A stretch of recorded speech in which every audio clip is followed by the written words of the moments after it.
Bagian yang pertama tentang tekanannya menyangkut bahwa tidak ada alasan yang harus kita pakai untuk tidak datang pada Tuhan.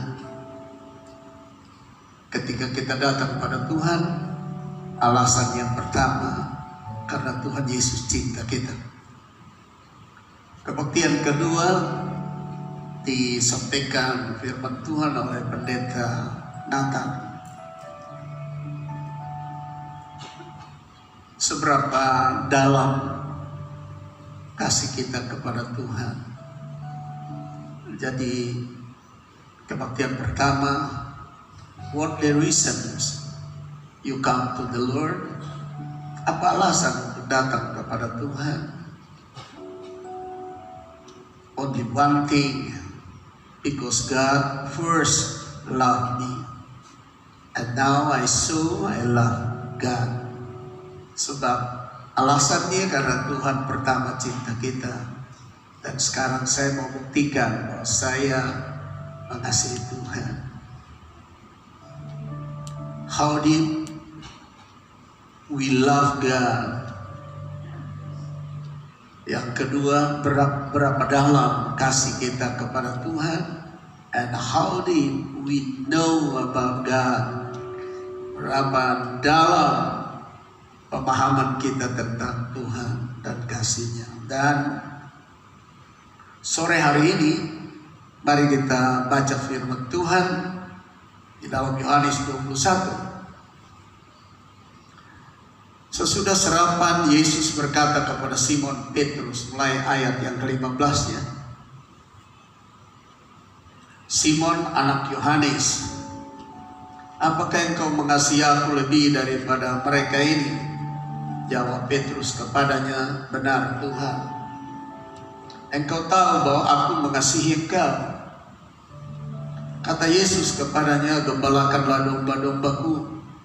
Kata Yesus pula kepadanya untuk kedua kalinya, Simon, anak Yohanes, apakah engkau mengasihi aku? Jawab Petrus kepadanya, benar Tuhan. Engkau tahu bahwa aku mengasihi engkau. Kata Yesus kepadanya, gembalakanlah domba-dombaku.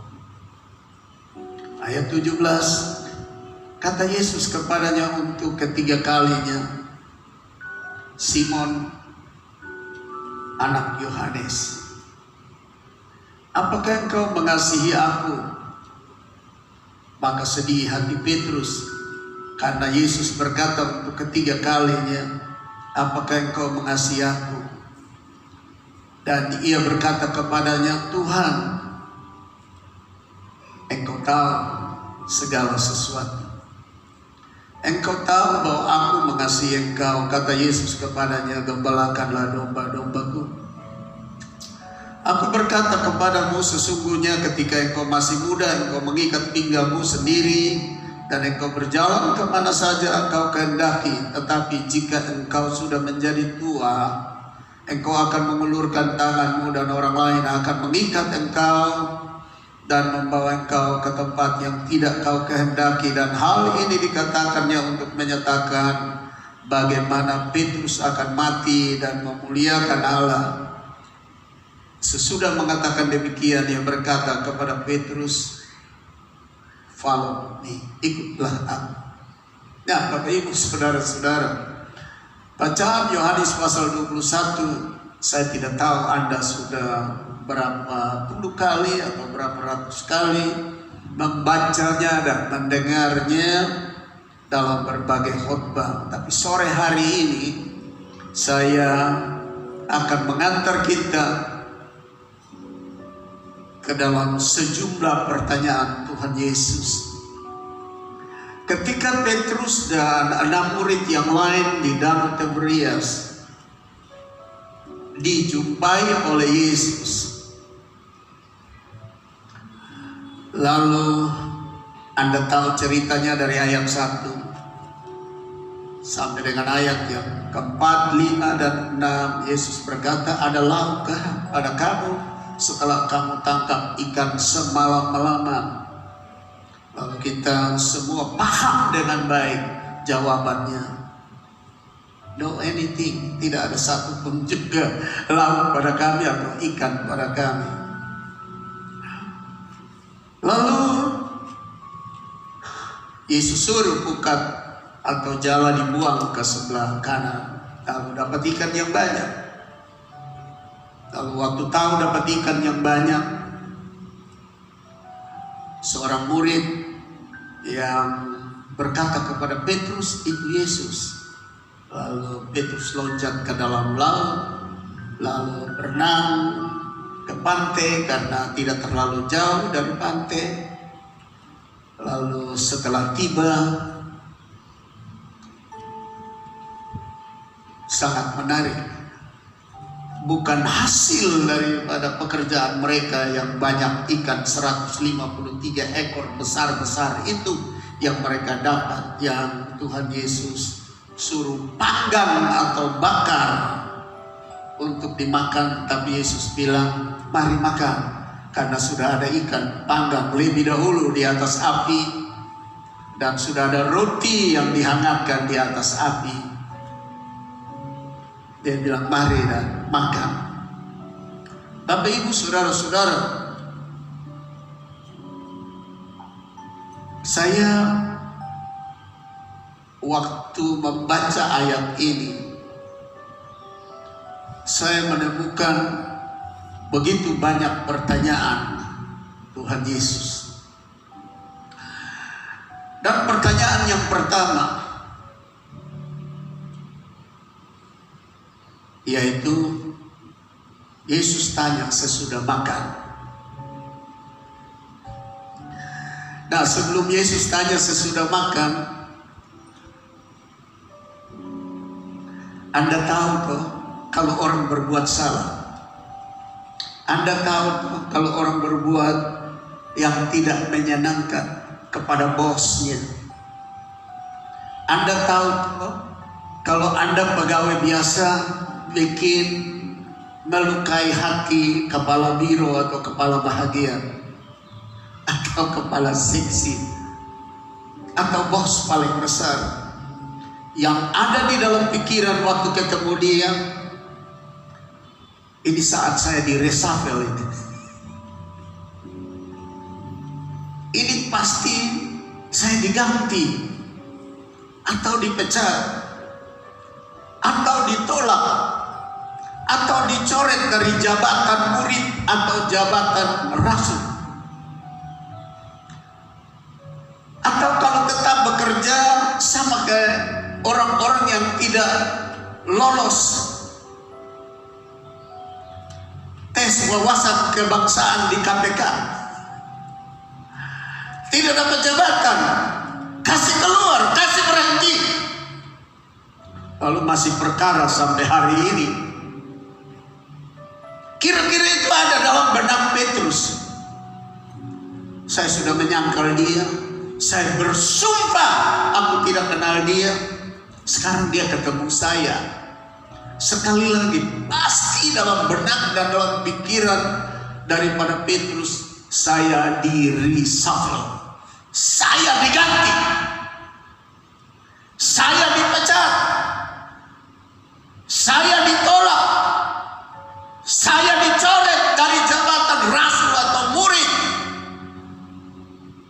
Seandainya saya diterima, saya tidak akan mendapatkan sesuatu yang baik lagi.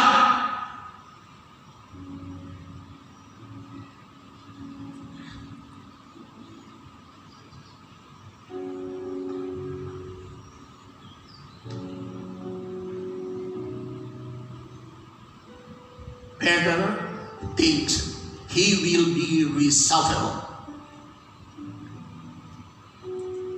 He will be rejected.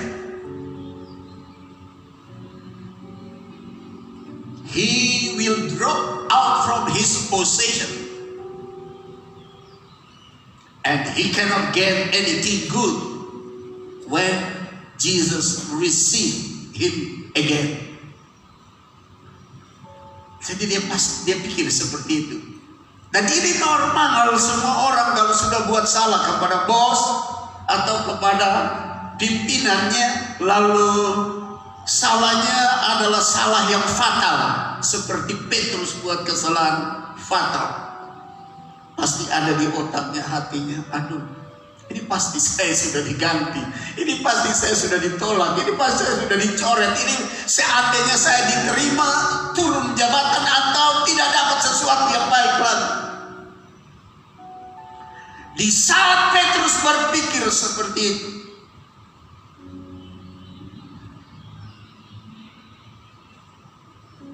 Yesus mulai dengan pertanyaan, dan pertanyaan itu adalah sesudah makan.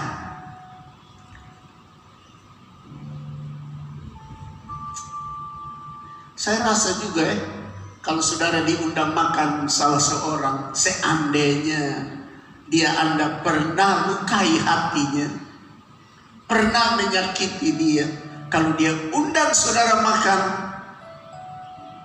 seandainya ada pikiran positif dalam pikiran dan hati saudara, saudara akan berpikir begini, mungkin dia lupa beta punya salah.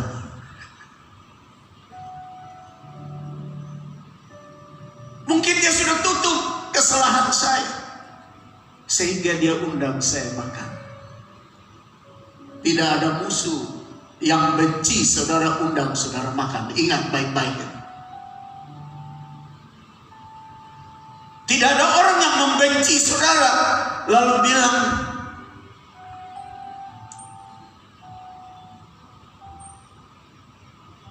saya mau Anda datang makan bersama saya di hotel berbintang 4 atau 5. Seandainya saudara diundang seperti itu, sekali lagi dalam pikiran positif, barangkali dia lupa beta melukai dia, atau barangkali dia sudah memaafkan saya, barangkali dia sudah berdamai dengan saya tanpa mengungkapkan sepatah kata pun juga, tapi dengan undang makan itu berarti dia berdamai dengan saya.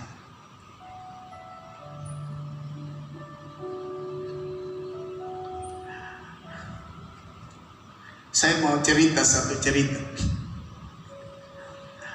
Satu waktu seorang tokoh dan senior dari kelompok orang tim, saya mohon maaf saya harus sebutkan karena ini kisah nyata, yang istrinya bertobat lalu minta dibaptis di gereja itu. Ketahuanlah oleh beliau sebagai suami, lalu dia panggil saya yang membaptis. Rumah beliau itu waktu di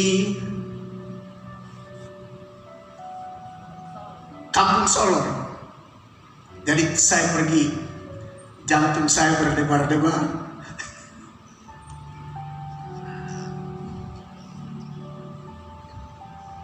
Saya pergi naik ke lantai 2. Sampai Anda tahu apa yang dia bilang. Dia panggil istrinya, lalu dia bilang, saya serahkan sama Pak Pendeta, karena Pak Pendeta yang urus dia tanpa tanya sama saya. Ini istri saya serahkan. Saudara tahu itu perkataan yang sangat-sangat menekan saya. Saya diam, tidak bicara sesuatu. Dia ngomong panjang lebar, marah dari A sampai Z. Terakhir dia bilang, pendeta, ini istri saya, ambil dan bawa pulang. Sebab saudara sudah baptis dia tanpa tanya sama saya sebagai suami, berarti Anda ganti suami, ambil dia.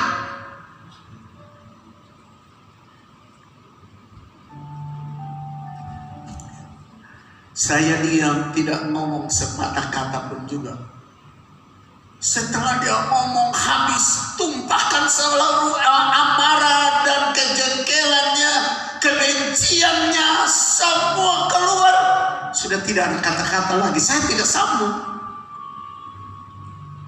Lalu tidak tahu dia mau ngomong apa, tidak ada bahasa lagi. Tidak ada lagi yang dia tumpahkan. Lalu dia bilang dia punya istri, "Mama pergi siap makan dulu, kok saya mau makan dengan pendeta."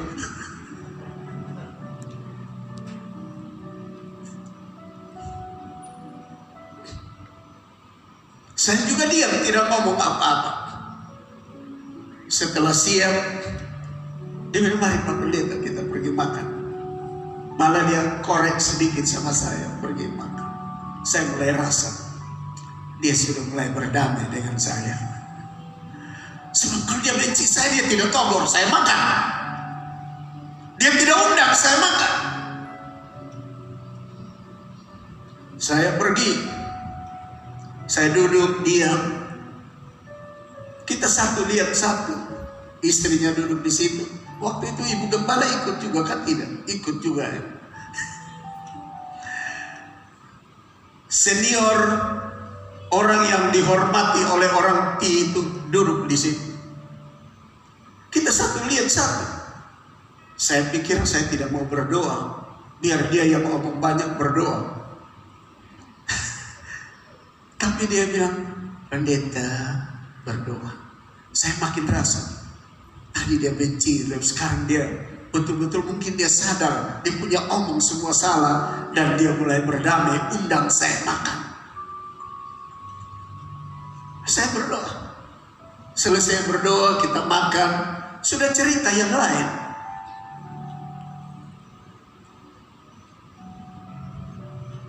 Satu bulan kemudian dia telepon. Dia punya istri telepon, "Bapak Gembala, saya punya suami minta dibaptis."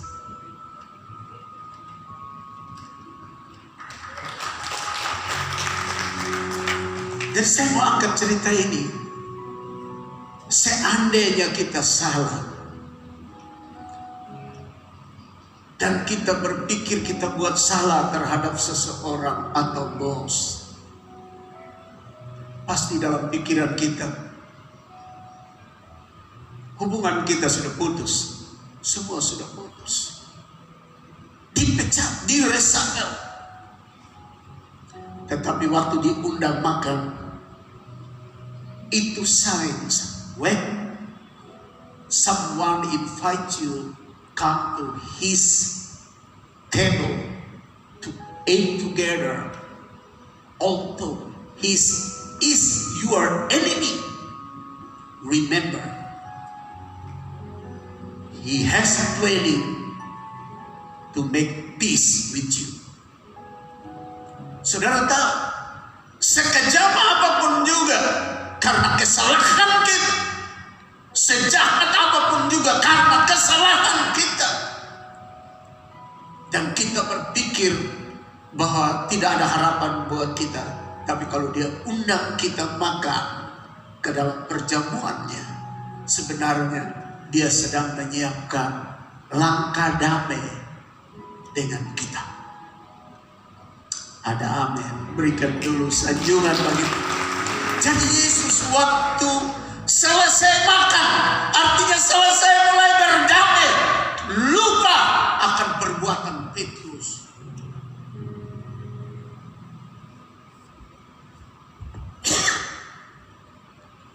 Dia mulai bertanya. Jadi makan bersama adalah sebuah bukti bahwa yang melukai Yesus membuka pintu damai.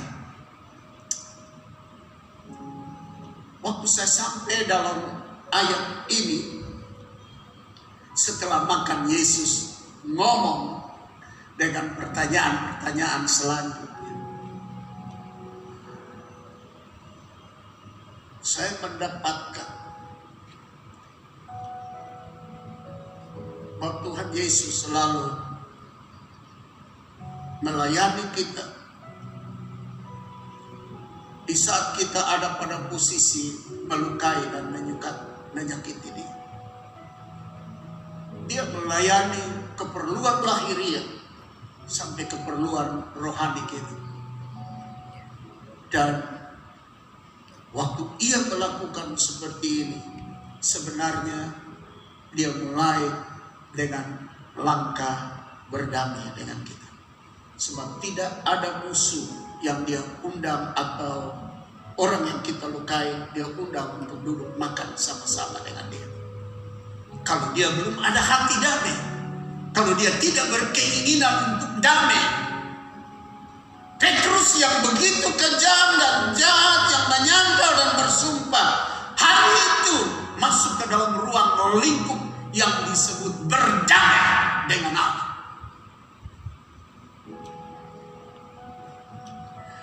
Setelah berdamai dengan Tuhan Allah, dan supaya mereka tahu dalam budaya ketimuran kita, karena Yesus dalam ruang lingkup ketimuran itu,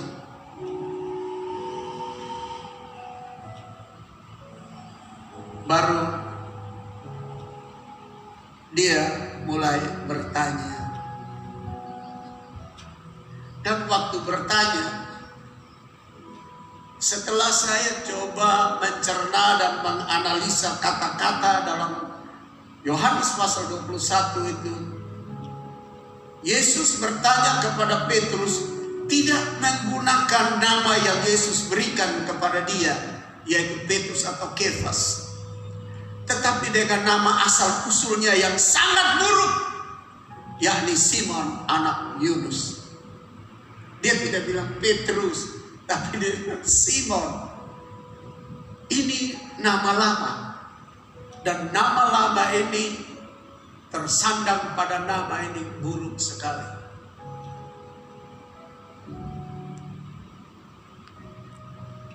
Kenapa dibilang buruk?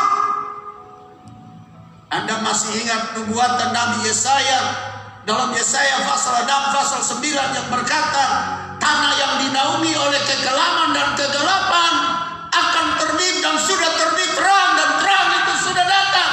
Kita mulai dengan kalimat yang pertama, negeri atau tanah yang dinaungi kekelaman. Tanah mana itu? Tanah di seberang sungai Yordan. Tanah mana itu? Tanah di Galilea. Tanah mana itu? Tanah di sebelah utara Israel.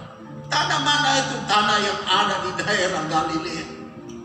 Kalimat itu menyatakan bahwa Simon asal dari sana. Tanah negeri yang penuh dengan kekelaman. Jadi nama Simon kenapa diganti? Karena itu nama berkaitan dengan sebuah kehidupan yang dinaungi kekelaman dan kegelapan. Itu sebabnya kurang lebih 2 kali Yesus tegur dia, karena dia punya perilaku lama muncul di dalam Matius pasal 16 ayat yang ke-23. Maka Yesus berpaling dan berkata kepada Petrus, "Enyahlah iblis." Sebenarnya mau mengatakan ini dia punya latar belakang hidup. Selalu berpikir tentang kegelapan. Engkau suatu batu sandungan bagiku, sebab engkau bukan memikirkan apa yang dipikirkan Allah, melainkan apa yang dipikirkan manusia. Yang kedua, dalam Lukas 22 ayat 31, Simon, Simon, lihat, iblis telah menuntut untuk menampi engkau seperti gandum. Tuhan menyinggung namanya yang berkaitan dengan negeri yang dinaungi kegelapan, negeri yang ditudungi dengan kegelapan, dengan perilaku yang tidak benar. Jadi waktu Yesus tanya 3 kali, Yesus tidak mengatakan Petrus, tapi Yesus pakai namanya yang menyangkut paut dengan nama asal usulnya, nama yang dinaungi kegelapan.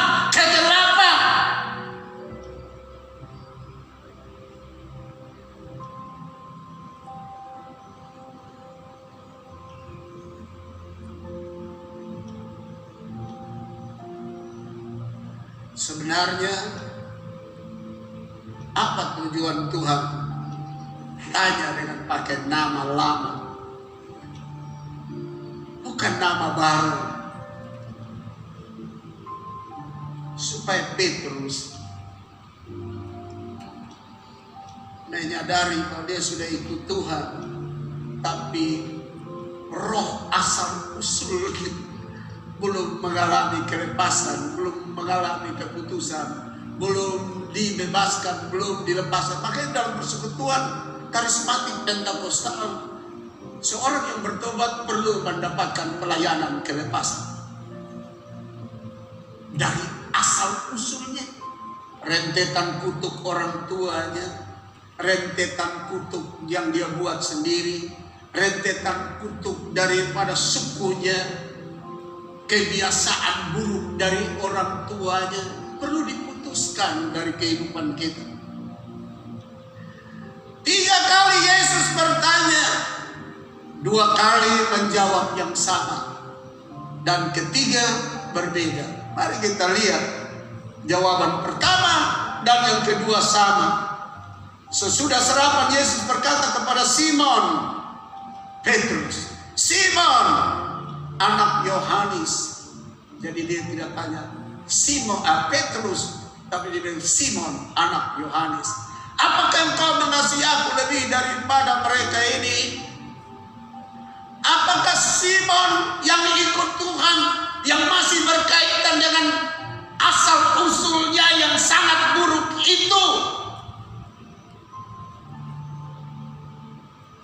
mengasihi aku lebih daripada mereka ini? Jawab Petrus kepadanya, "Benar Tuhan, engkau tahu bahwa aku mengasihi engkau." Kata Yesus kepadanya, "Gembalakanlah domba-dombaku." Kedua kali juga sama dalam ayat 16. Jawabannya sama. Yes. Ya benar. Yes Lord. Ya benar tuh. Mari kita lihat jawaban yang ketiga. Ayat 17, kata Yesus kepadanya untuk ketiga kalinya, "Simon." Tidak pakai Petrus, Simon. Yang pertama juga, kedua juga Simon. Padahal dia punya nama kan sudah ganti. Yesus sudah ganti dia nama Kefas. Artinya batu karang yang teguh. Kata Yesus kepadanya untuk ketiga kalinya, "Simon, anak Yohanes, apakah engkau mengasihi aku?" Maka sedih hati Petrus karena Yesus berkata untuk ketiga kalinya, "Apakah engkau mengasihi aku?" Dan dia berkata kepadanya, ini jawaban beda dengan yang pertama, kedua pertanyaan. "Tuhan, engkau tahu segala sesuatu. Engkau tahu bahwa aku mengasihi engkau." Sebenarnya Simon mau bilang begini, "Tuhan Yesus, engkau tahu segala sesuatu. Kalau aku yang masih berkaitan dengan hidup yang lalu, how deep I love you, how strong I love you." Berapa dalam saya mengasihi engkau dan berapa kuat saya mengasihi engkau.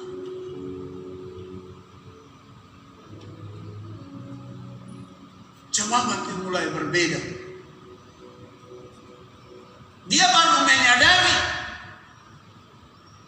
dalam 3 pertanyaan, 2 pertanyaan pertama adalah jawabannya penuh dengan pretending, pura-pura. He answered his Lord God Jesus in pretending. Ia menjawab Tuhan Allahnya, Tuhan Juru Selamatnya dengan pura-pura.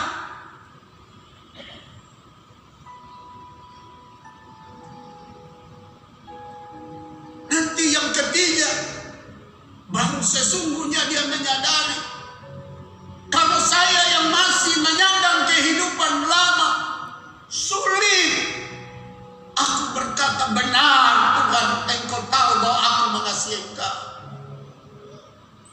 What is the truth? He speak to the Lord, "I love God." Apa kebenarannya di dalam kehidupan yang masih menyandang kehidupan lama berkata aku mengasihi Tuhan? Itu semua pretending. Itu semua pura-pura.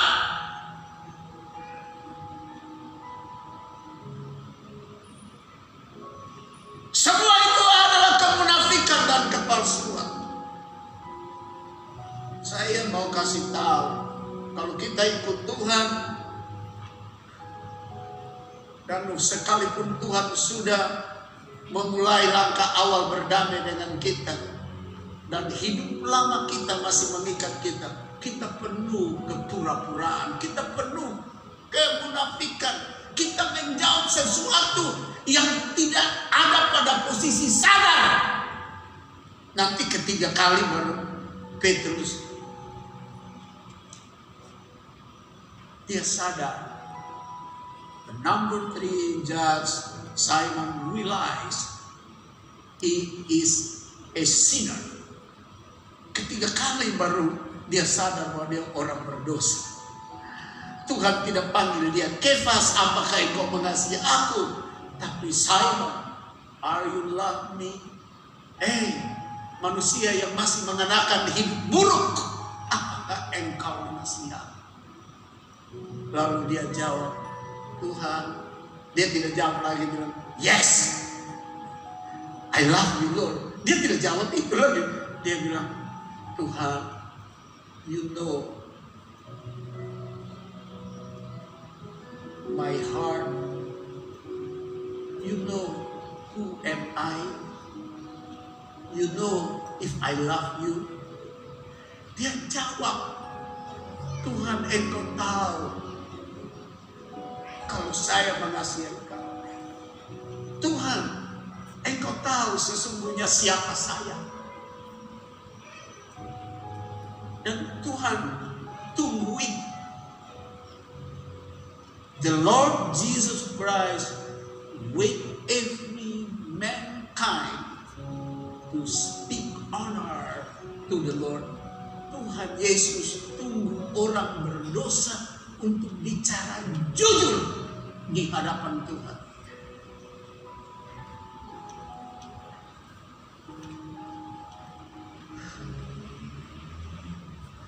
Bapak Ibu saudara-saudara yang saya kasih dalam Tuhan,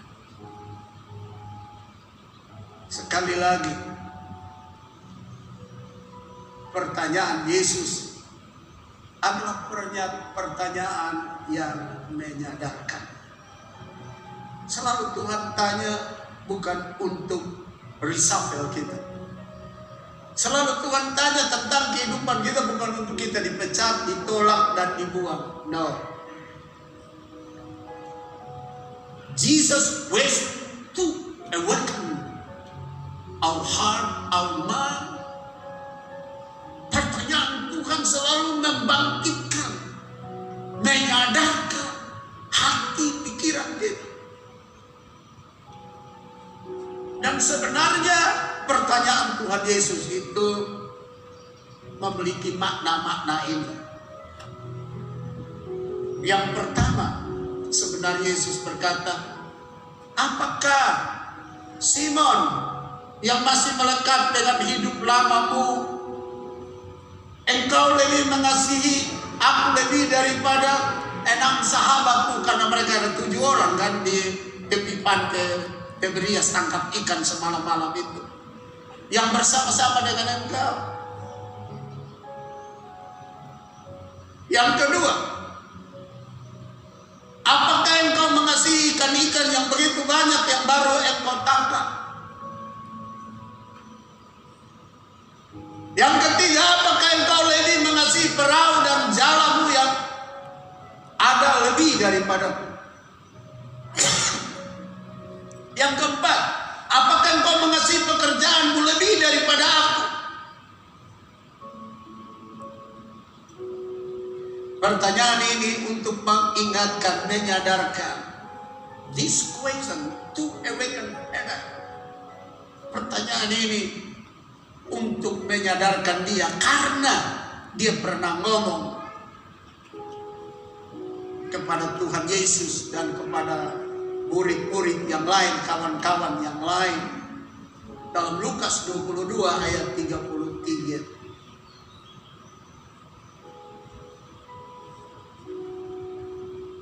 Jawab Petrus, Tuhan, aku bersedia masuk penjara dan mati bersama-sama dengan engkau.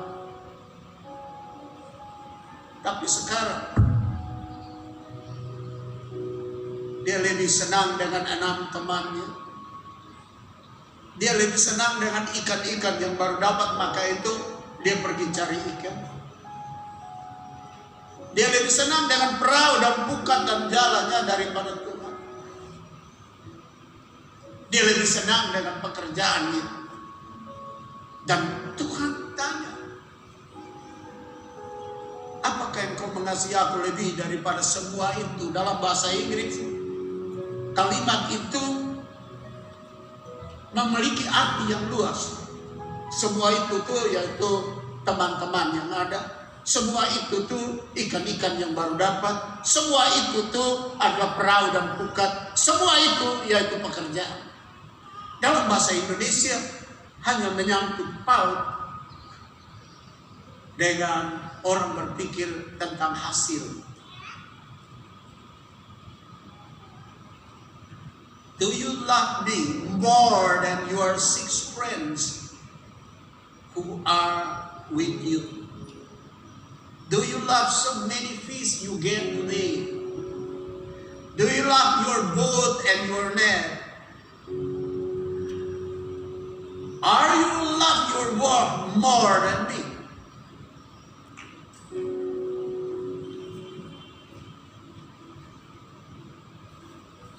Menyadarkan dia bahwa dia pernah omong bahwa saya mau setia sampai mati.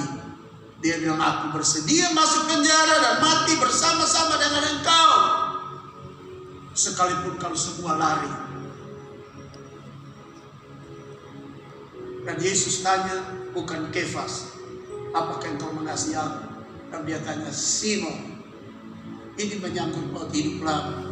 Kalau hidup lama buat komitmen, semua omong kosong. Kalau kita belum bertobat sungguh, buat komitmen, akan hancur. Jadi Yesus bilang, Simon, apakah engkau mengasihi aku lebih daripada itu semua? Dulu engkau omong, engkau setia sampai mati. Semua lari tapi engkau setia. Tapi waktu dia buat pengakuan ini, sebenarnya masih menyangkut paut dengan his whole life. Dia punya kehidupan yang lama. Nah, Bapak Ibu saudara-saudara yang saya kasihi dalam Tuhan Yesus, substansi pertanyaan tersebut sebagai berikut. Yesus tidak bertanya kepada Petrus, apakah engkau malu karena engkau sudah menyangkal aku? Apakah engkau takut kepadaku karena engkau sudah bersumpah tidak mengenal aku? Apakah engkau tidak menghormati aku?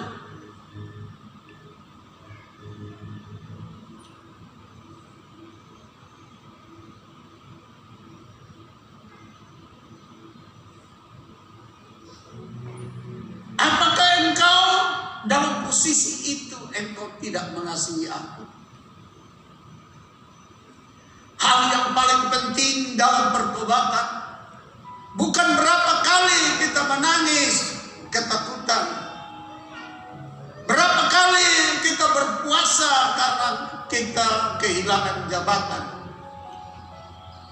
berapa lama kita bertelut karena kita merasa berdosa.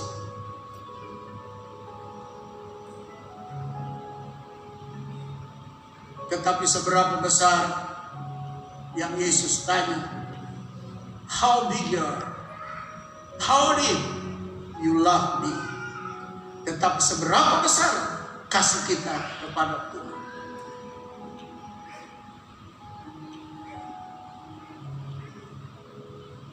Waktu Petrus ketemu Yesus, pasti ada ketakutan. Pasti rasa malu karena Yesus sudah bangkit dari antara orang mati. Dia menyangkal dia. Sekarang jumpa dia. Dia takut untuk ketemu orang yang dia sudah bersumpah tidak mengenal dia. Dia takut karena dia tidak menghormati Yesus. Tapi yang Yesus tanya bukan mengapa engkau takut, mengapa engkau tidak menghormati aku? Why you cannot honor me? Mengapa engkau tidak menghormati aku? Tidak, Tuhan tidak tanya itu. Mengapa engkau buat kejahatan begitu besar? Tidak. Tapi Tuhan tanya, how bigger and bigger you love me, and how deep you love me. Betapa besar dan luasnya engkau mengasihi aku, dan berapa dalam engkau mengasihi aku. Berarti hal yang sangat penting, persoalan kita mengasihi Tuhan. Sebab itu bagian yang sangat urgen dari sorga. Karena Dia mengasihi kita, Dia datang untuk mendapatkan dan mengangkat kita dari dalam dosa, dari kegagalan kita, dari kehidupan lama kita. Dan Dia juga ingin kita mengasihi Dia. Ada amin? Berikan sanjungan terbaik. Jadi Tuhan tidak tanya karena Petrus takut. Jadi apa kamu takut? Apa kamu malu? Apa kamu merasa tidak menghormati aku sehingga kamu merasa ciut dalam diri? Tidak. 3 kali pertanyaan hanya menyangkut Paul. Apakah engkau mengasihi aku? Kisah di dalam Lukas pasal 7 ayat 47 itu menarik. Anda tahu bahwa seorang yang mengundang Yesus makan, lalu orang itu juga kebetulan nama Simon. Lalu tengah-tengah makan, ada seorang perempuan berdosa datang, lalu membasuh kaki Yesus dengan air matanya, menyeka dengan rambutnya, menuang minyak di kepalanya, dan mencium kaki Yesus. Lalu Simon berpikir dalam hatinya, kalau Yesus ini Tuhan, Dia tahu who are the woman, He is the sinner. Kalau dia berpikir, kalau Dia tahu siapa perempuan itu, dia adalah orang berdosa. He not alone. That small woman touched His feet and anointed His head. Dia tidak izinkan perempuan itu urapi dia, pegang kakinya, sikat rambutnya, kakinya dengan rambut. Lalu Yesus bilang sama Simon, "Hei Simon, saya mau tanya sama kamu, dan saya mau cerita satu cerita. Ada 2 orang yang berhutang. Satu kira-kira $50 dan satu $500. Dua-dua tidak bisa bayar. Lalu dua-dua diampuni oleh sang pemberi pinjam uang. Menurut kamu Simon, di antara duanya siapa yang banyak berterima kasih dan mengasihi dia yang memaafkan dan menghapuskan hutangnya? Simon berkata, yang banyak hutangnya. Lalu Tuhan Yesus bilang, benar. Orang yang merasa hutang banyak, dia punya kasih makin banyak, sehingga dia berterima kasih makin banyak. Bapak, Ibu, saudara-saudara,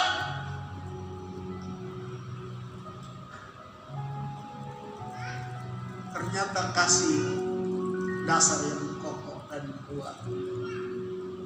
Itu sebab dikatakan kasih menutup sekali banyak dosa. Ada amin. Ada amin. Sebab itu aku berkata kepadamu, dosanya perempuan itu yang banyak itu telah diampuni, sebab ia telah banyak berbuat kasih. Yang diharapkan dari surga. If you know God love you, you must love God. Jika engkau tahu Dia mengasihimu, kasihilah Dia. Jika engkau tahu bahwa dosamu banyak dan dihapuskan, banyaklah menyatakan kasih kepada Dia. Tetapi orang yang sedikit diampuni, sedikit juga ia berbuat kasih. Saudara-saudara yang saya kasih dalam Tuhan Yesus Kristus, ingat apa yang Paulus sampaikan kepada jemaat di Korintus dalam pertama Korintus 13 ayat 13. Demikian tinggal ketiga hal ini, yaitu iman, pengharapan, dan kasih. Dan yang paling besar is the bigger among the three is love. Yang terbesar dan paling besar di antara ketiganya adalah kasih. Karena itu, nyalakan kasih itu, bangkitkan kasih itu dengan cara-cara yang sebenarnya mudah. Kalau saudara setia membaca firman Allah, saudara mulai setia mengasihi suaranya. Kalau saudara setia dulu hidup dosa, sekarang belajar hidup tidak dosa, Anda mulai bertindak di dalam kasih. Kalau Anda mengampuni orang yang bersalah kepada Anda mulai melakukan kasih kepada. Kalau Anda mulai berkorban waktu, ambil waktu berdoa buat pekerjaan misi, Anda mulai menyatakan kasih. Anda mulai berkorban dengan harta, uang, dan tenaga, waktu, pikiranmu untuk pekerjaan Tuhan, Anda mulai menyatakan kasih. Hanya tinggal yang paling terakhir adalah kasih. Sampai kita bawa pulang dalam perjalanan ini menuju ke surga rumah Bapa. Haleluya. Haleluya. Mari berikan sanjungan bagi. Mari kita bangkit berdiri.